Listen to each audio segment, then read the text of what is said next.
Alright guys, so first things first, we are going to take out the snorkel. We're going to use a flat head and to pop these guys out.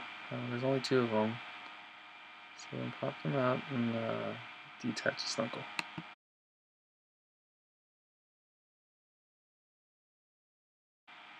After taking the snorkel off, we're going to unbolt the stock airbox from the bracket on the passenger's front side.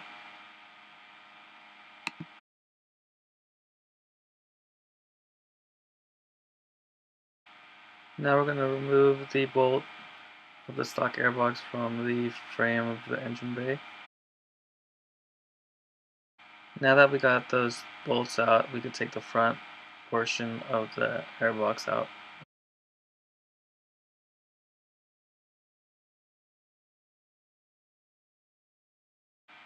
The next step I took was pulling the plug off the MAP sensor. There's a clip you have to hold down and you pull it out and it comes right off.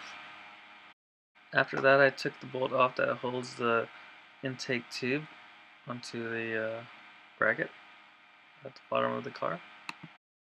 Then I got underneath the car and took the under tray off on the passenger side. It was just a few clips and I used a flathead screwdriver to take them off.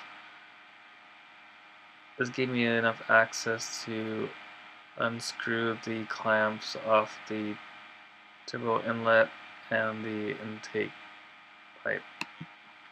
I tried not having to take this under tray off and just doing everything on the top, but trust me, it's a lot easier to do it from the bottom. I think you'll save yourself like an hour just by doing so.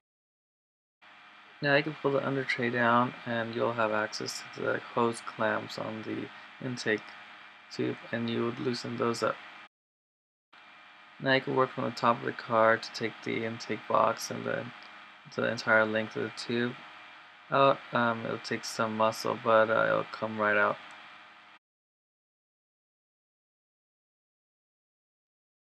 Now that the intake box is out, you can take the MAP sensor off of it and put it onto the Cobb intake.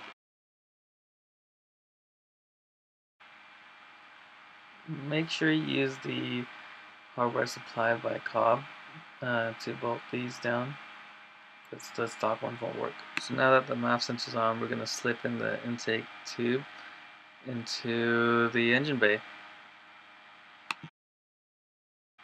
Then we're going to get back underneath the car to get this flex hose onto the intake and the turbo inlet. Now that we got the intake tube attached to the turbo inlet, we're going to take this isolator and mount it onto the car and attach that to the Y bracket that's included with the Cobb intake.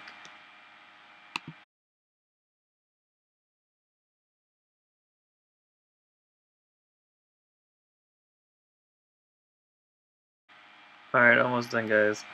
We're going to slip the heat shield around the intake tube and bolt that down to the frame of the car.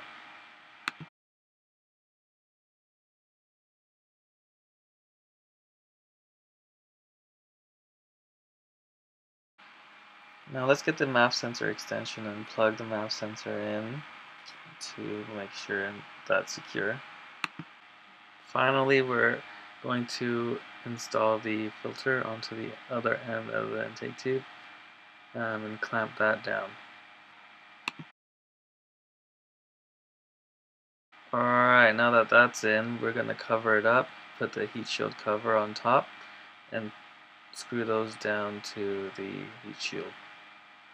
Alright, so we're pretty much done. The only thing you have to do next is reinstall the intake snorkel using two plastic clips, and that was it.